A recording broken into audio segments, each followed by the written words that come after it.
Hi there guys, I hope you are having a good day. Grab yourself a cup of tea and let's talk some boxing. Now, Anthony Joshua has spoken about what David Haye said, which was AJ's bigger, he's stronger, has a better jab and all of that. So therefore he's going to be able to walk down Oleksandr Usyk and he will stop him. In fact, I'm not sure if he said he's got a better jab than Usyk, but you know what I mean. He said he's got a good jab, it's sharp, it's fast, and he is very accurate with it. Builds a lot off of that, so when he finds a home for that, he will be able to break Usyk down. Now, he also said he doesn't want to get into a tit-for-tat boxing match with Oleksandr Usyk, which none of us really expect him to do. Now, Anthony Joshua has said that it's not necessarily just as easy as the big man beats the little man. It's not as easy to think that just because AJ has the physical advantages, then he can go in there and expect an early stoppage. David Haye seems to believe it will end within 6 rounds. And I would say that we can get quite worried about that because how bad is David Haye at making predictions? No offense, but he's not great.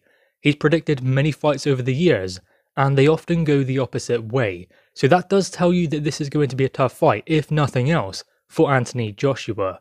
Now, of course Anthony Joshua has those physical advantages. He's a natural heavyweight, so he's going to, but that doesn't mean Usyk doesn't have a chance, and that also doesn't mean that AJ is not taking him seriously. I mean, if you look at him in that interview, he's in shape, he's lean, he's ready to go. The interviewer was even asking him about his weight and how he feels about that. Now, he did say he checks his weight, but he is a heavyweight, so he doesn't have to make weight, but still, it is very important to optimize that to ensure that he's in the best condition possible when he gets in there with Usyk on September 25th. So his weight, I would imagine, will be around 17 stone. Usyk will come in a lot lighter than that, around 230 pounds. I mean, that is what he done that video about, 230 pounds when he was on the scale. He might be a little bit heavier, he might be even a little bit lighter. Maybe that was a little bit of mind games. That was before the AJ fight was made. So there has been a period of time in between that. Maybe he wanted to bulk up a little bit, then lean down as he goes through his camp. So maybe 225. It is not really important for Oleksandr Usyk to put on too much weight. He doesn't need to do that because he's a fighter who moves and has extremely good endurance. So there is no reason for him to bulk up and try and match AJ that way. And he won't do that. We all know he's cleverer than that. He will use the strengths he has to his advantage. He won't want to go in there and expect to be the bigger puncher, the bigger guy, because he knows better than that. He's been in there with bigger guys in the World Series of Boxing when he went in there with Joe Joyce. Different fight, different level of course, but still he understands when he's fighting a bigger man, he has to use his own attributes to his favour, not try and beat them the way they would try and beat him. Although he did try and do that in the Derek Chisora fight, which was very interesting. He was fighting Chisora's way. Now, in many ways, I think that was to try and make a statement. He wanted to stop him. He wanted to go in there and fight fire with Chisora to prove that he can hack it with the heavyweights, with the big boys. Now, that's not necessarily the same as going into the Anthony Joshua fight, where he won't worry about that. He won't worry about putting on this incredible display where he walks forwards, slips a few shots here and there, and tries to get the stoppage. He will be worried about winning. He will do what he needs to get the victory. So will Anthony Joshua. That's why we will get this kind of standoff. That's why AJ is preparing so diligently. Now, they also did speak about Rob McCracken not being in camp, but AJ said in 2019 they brought in Joby Clayton and Angel Fernandez, and that was very important and a great move back then that has prepared them for this moment. So they have those trainers there, and if Rob is there, then great. If he is not, they can still work around it.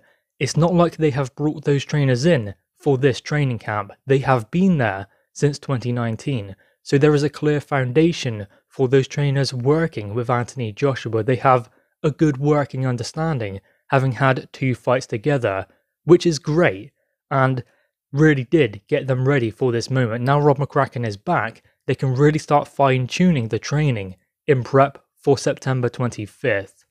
Where the size, of course, will be a factor, it always is. It's not something you can get away from. AJ has the clear advantage when it comes to that. But if you look at how good Usyk is, what he is capable of doing, are we expecting him to not be capable to find a remedy for the jab, to not be able to move and have his own game plan that will cause AJ problems? Joshua has been seasoned for this moment, having been in there with Joe Parker unifying against him, Vladimir Klitschko, another unification, Andy Ruiz, the loss, then the comeback.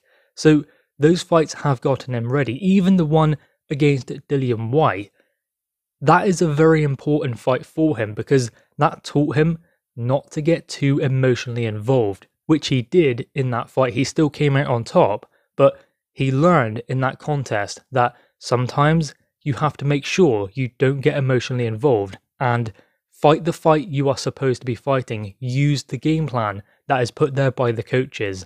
And I think that's why those kind of fights are brilliant for young British prospects coming through, fighting one another, because they only gain that kind of experience doing it that way.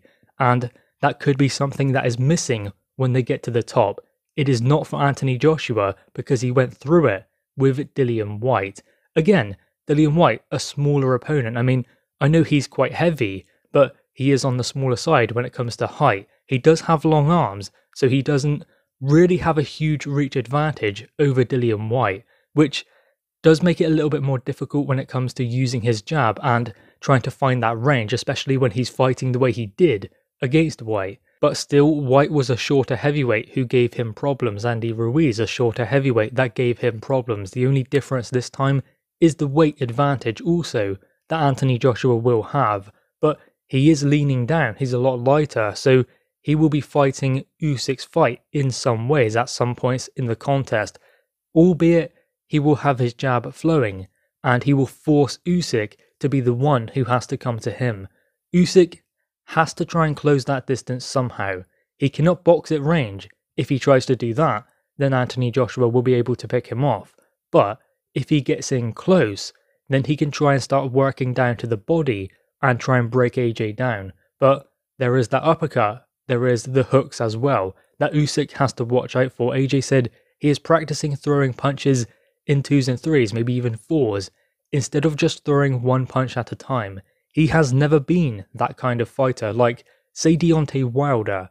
He doesn't wind up with one big shot. What he does is throw punches in bunches. That's why a lot of people say Wilder is a heavy hitter, the heaviest hitter in the heavyweight division. Well, he does wind up with one shot. AJ doesn't do that. If Wilder throws punches in bunches, they aren't going to have the same kind of power as they would if he was throwing just one, because you can see the way he sets his feet and then punches through the target. You can't necessarily generate that much power when you are throwing punches in both hands and putting together combinations. So anyway, guys, what are your thoughts on this? Anthony Joshua doesn't seem to believe that the physical advantages will be the reason why he wins. It's going to take a lot more than that. He knows that because he's been in there with shorter fighters like Dillian Whyte, like Andy Ruiz, even Joseph Parker. It isn't as simple as that. Obviously, the only difference this time is Usyk is a cruiserweight coming up, so that is a bit different because the other ones were smaller heavyweights, whereas Usyk is a small heavyweight but also a cruiserweight coming up. Nevertheless, look at the skills and the abilities that Usyk has that will help him close that gap. Anyway, guys, what are your thoughts on this?